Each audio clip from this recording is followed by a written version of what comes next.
Russia's all-out invasion of Ukraine has sparked a surge of international sanctions, with world leaders attempting to increase pressure on the Kremlin. India is in a perilous situation as a result of the escalating Western reaction to Russia's actions in Ukraine. The fundamental issue for India is how it will deal with international sanctions imposed on Russia. India has always had close connections with Moscow and is a major buyer of Russian military hardware. As a result, it has resisted joining the sanctions thus far.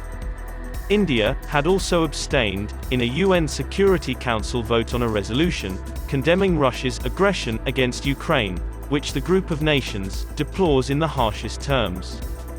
A US-led and European-led alliance is currently pressing for a UN basic meeting decision aimed at isolating Russia. The European Union, NATO, and the United States all want India to take a harder stance against Russia. The West has hit India with nearly all it has, pleading with it to condemn Russia. So far, the Indian government has resisted all pressure. External Affairs Minister S Jaishankar was asked, "What is India doing for European security?" during the Munich Security Conference last week. Is it really essential for the West to raise this issue after arming and supporting Pakistan for more than 70 years? The West turned a blind eye to China's crime of the century, COVID-19. They turned a blind eye as China violently attacked Indian troops in the midst of a pandemic. US and NATO did nothing when China was building roads in Bhutan, India-China tri-junction that could cut off northeast India from the mainland. India required raw materials for vaccines from the United States during the second wave of the COVID-19, when it began a vaccination campaign for its citizens.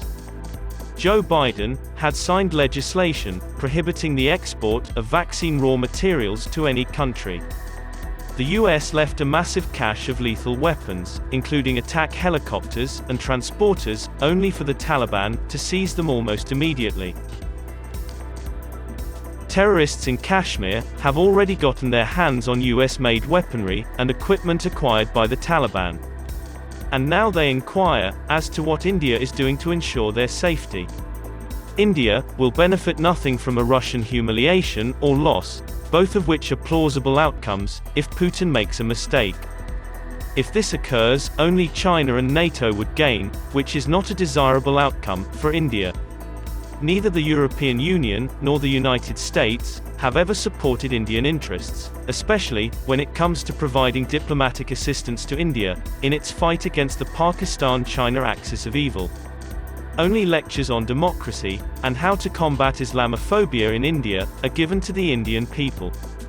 Despite the fact that Pakistan has fostered international terrorism that has also harmed the West, there is an implicit assumption in the West that India must resolve the Kashmir dispute in order to eradicate Pakistani terrorism.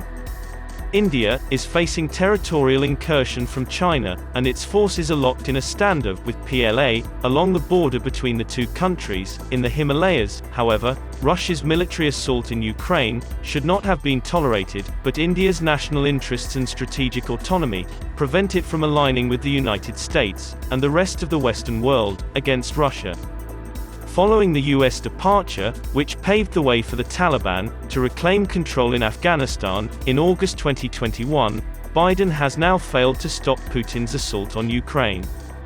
As a result, India might take away the lesson that the United States is not a reliable ally in dealing with China's belligerence. Also, the United States' performance in Ukraine should serve as a reminder to proponents of Taiwan independence that they cannot rely on Washington. Let's pretend for a moment that India agrees to please the West by issuing the most vehement condemnation of Russia's activities in Ukraine. Will the Russians withdraw right away? Countries from all around the world have pleaded with Russia to halt its invasion of Ukraine, but has Putin listened their pleas? Russia is not in the same league as Syria, Iraq, or Afghanistan. It is the world's second most powerful military force. India has two choices: it must choose between remaining neutral or becoming pro-Russia.